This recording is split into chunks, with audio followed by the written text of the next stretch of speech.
Hi guys, ito po ang listahan ng mga schedule dito sa New York, Cubao ng Ceres Transport. Ito yung mga listahan ng mga biyahe, oras. So hindi lang dito nakalista yung mga pamasahe. So babanggitin na lang natin ito mamaya.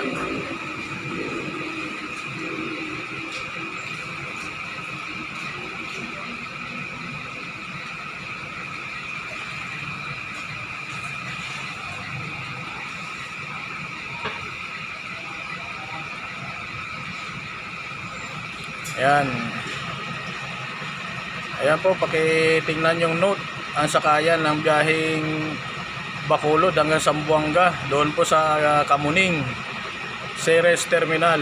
Ayan po ang schedule. Zamboanga is Lunes, Miyerkules at Biyernes. Ang Dumaguete naman ay Linggo, Lunes, Miyerkules, Huwebes at Biyernes. Ang Gihulngan at San Carlos Tuesday at Saturday lang. Yan.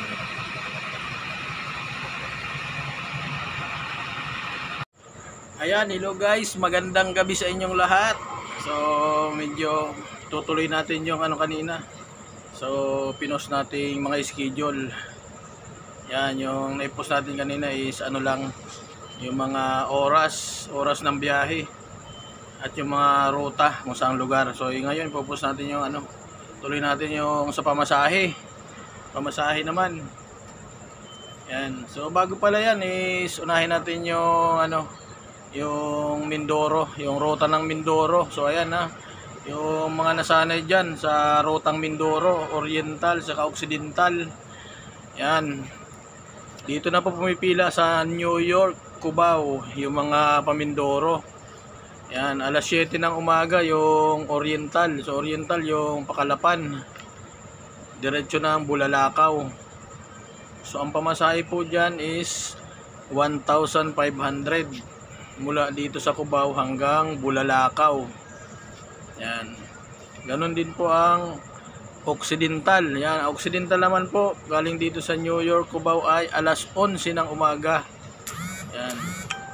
Ang pamasahe dyan ay 1,500. Pareho lang din ang sa Oriental na Bulalakaw, 1,500 din. So dulo-dulo na lang po ang babanggitin kong pamasahe kasi napakaraming bayan yan dyan kung isa-isahin pa natin. Yan, from Cubao hanggang sa dulo, Mindoro, Bulalakaw at San Jose, parehong 1,500. So adjust na lang tayo ng mga kayong medyo di kayo abot sa dulo, adjust na lang kayo 50 or 100. So estimate nyo na lang yan. Basta yung pinakadulo 1,500. Yan. Kasama na dyan yung mga barko, mga terminal fee, maliban lang kung marami kayong bagahe. Yan. Ang bagahe, konduktor na nagtitikit dyan, bahala na yung konduktor. So yun lang po yung Mindoro. Ulitin ko, wala na dun sa Marikina.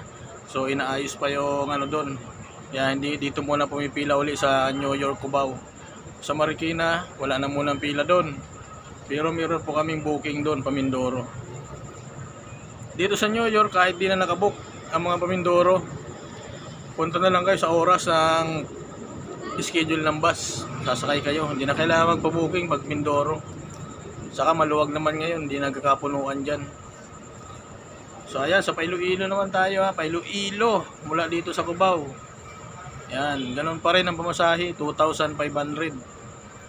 Yan. Hanggang Iloilo na yan. 2,500 ang Kalibo, 2,300. Yan, Miag-Ao, Antique. Yan. Pareho lang ng Iloilo dyan. Alam ko 2,500 din dyan sa Miag-Ao. Yan. San Jose. Yan. 2,350 San Jose.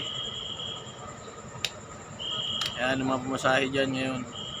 Basta Iloilo, hanggang dulo na yan. Sara, Estancia, 2,500 pamasahe dyan. Kasama na lahat, mga barko. Barko saka mga terminal fee. Mula lang yan dito sa Cubao. Lahat, basta binabanggit ko, lahat yan galing dito sa Cubao. Yan, Iloilo, 2,500. Kahit saan sa Iloilo. Sara, Estancia, or Tagbak, Haro, Dongon, 2,500 yan. So adjust na lang kayo dyan ng mga, kung hindi kayo abot ng Iloilo, adjust na lang kayo 50 or 100, estimate nyo naman na yan. Yan, Kalibo 2.3. Yan. Kalinog 2,450 ang pamasahe. Basta lahat yan kasama ng barko. Yung Kalinog nga pala, ang sinasakyan niya na madalas na barko is Tugo. Yan, ang oras yan dito sa New York, Cubao is alas 10 ng umaga. Yan. Sunod naman dyan yung pabakulod. Yan, pamasahe sa Bacolod 3,400. Yan. Kabangkalan 3,700. Yan. Dumaguete 3,900. Pareho lang yan sa ano, Gihulngan 3,900 din. Sa ano naman, Zamboanga 5K, 5,000 ang pamasahe sa Zamboanga. Yan. Dipolog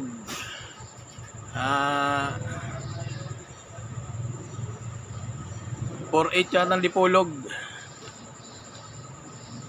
Asalis lang yan ng 200 sa Zamboanga.